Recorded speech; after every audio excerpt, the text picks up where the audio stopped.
All right, welcome back everybody to the second video in the video series. If you've been following along throughout the last year on the shorts and commenting or liking the videos or shorts, I greatly appreciate it, and I hope they help you guys stay motivated and go out there and get it. On this week's video, today we're going to talk about recovery gear. This is most of the recovery gear that I use on a weekly or daily basis. We're going to kind of go over everything from the stuff that I use a lot to the stuff that I don't use nearly as much, but I still try and do some, still try and get it done often. And then also a couple things that I obviously couldn't get over here, just a little bit hard to move around some of it, and some of it I am not sure exactly where it's at right now because I've not used it recently. So first things first, the thing that I would use, I'd say I use the absolute most is my massage gun. This is just a cheap Amazon one, multi-setting, got high, medium, low. It's been fantastic. I've had this for going on 5 years now, 4 years, somewhere in that range, and it has been nothing but great. Highly recommend having one of these. I feel like I can really work out specific tight spots. Not so good at whole leg stuff. I mean, you can do your whole leg, it's just kind of tedious and it takes time. When I'm doing whole leg stuff, and something that I also use very frequently is my leg sleeves. These are Radiant Pro. These are another Amazon special, but they have been fantastic. I have used the name brand leg sleeves. The name is escaping me right now.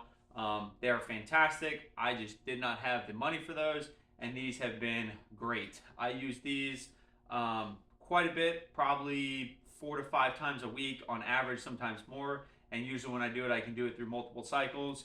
There is 3 different tightness settings, basically how tight it squeezes your legs, and it goes basically from your hamstrings all the way down to your feet.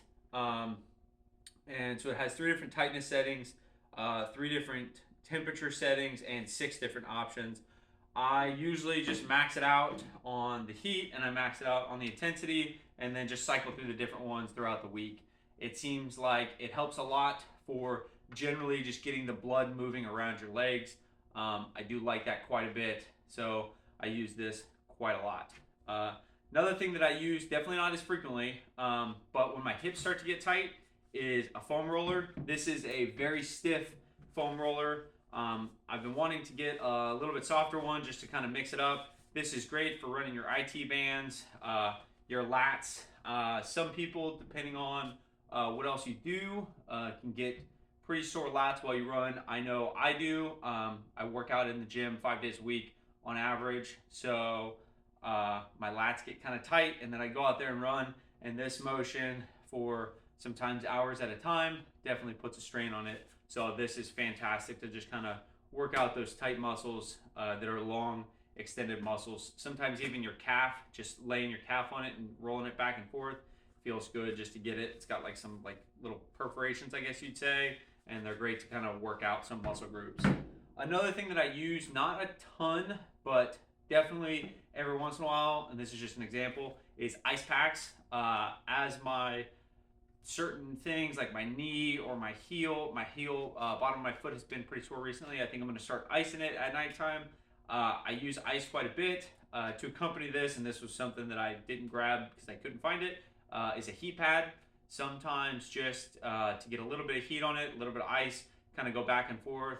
I also use like icy hot, not as much. I tend to try and just stick to physical things rather than medicines to solve the problems, but so far, this has helped a lot, and then the ice with the heat is also great.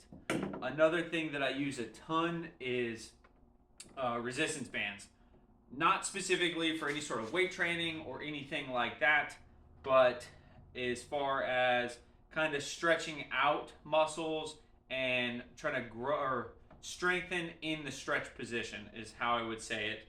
It just depends on what it is. I have like 6 different colors, so a bunch of different variety of bands, and I just kind of mix it up. I use them kind of as need be, mostly doing tibialis raise sort of work, or stuff to stretch out my hamstring. I use them for a decent amount. Sometimes I just use them to stretch my arms because my shoulders get tight while I run, on the longer runs for sure. But great thing to have for recovery in general. You can use it for a ton of different things. Another thing that you can see that I have here that I definitely don't use as much as I would like to, just because it's a time constraint, is a sauna room. I think this is like a Thermarest brand. We got it on like a used sort of thing that my girlfriend had bought online, and this has been fantastic. It also has a red light in the top, so I pop the red light on, throw the sauna in there, 30 minutes at maximum heat. Usually it gets up to around 180 to 190 degrees on the thermostat in there. So this has been fantastic. I love using this. I always feel great when I come out of it, so that's really nice. And then I would say the last big thing that I use on a very inconsistent basis as well is an ice bath. That is in the back of my house. It's actually the old bathtub from our house. I put it out back. We kept it, and I fill it up with water. It is pretty cold this time of year here where I am at, so just the water coming out of the spigot is in the 40s to 50s. It's definitely not warm, and if I leave it in that tub for any extended period of time, it will get down to as low as freezing, and I'll get a little bit of ice on top. But that has been something that I've kind of fallen off on. I've not done it as much because I didn't feel like it was helping particularly with recovery. It's definitely something that helps with the mentality aspect of it, because I do feel like, I don't know anybody that likes to do them. You just kind of do it. It's definitely supposed to help with recovery. I just never felt like it assisted that much when I had all these other options. These always seem to work better for me. If anybody has any questions specific to any of the things I talked about today, or any other brands that you may like, definitely leave it down in the comments. I'm always curious to see what other people are doing. I'm always kind of trying new stuff. Most of this stuff is the cheaper version of the more expensive stuff, so you definitely don't have to go spend a fortune to get most of these things. I think everything you see here probably less than 400 bucks. Recovery is obviously very important when you run as much as I do, or as consistently as I do, every day for the last 375 days. Goal is to hit 1,000 days in a row, but when you're running that much, you have to recover. I don't take rest days, but I definitely rest while I'm not running. So as long as you're consistently taking care of your body will take care of you. You'll be able to get those miles in, you'll be able to push and keep getting it. So if you like the video, or you have any comments, like I said, any questions on anything, comment down in the comment section, and we'll see you in the next one. Go out there and get it today, guys.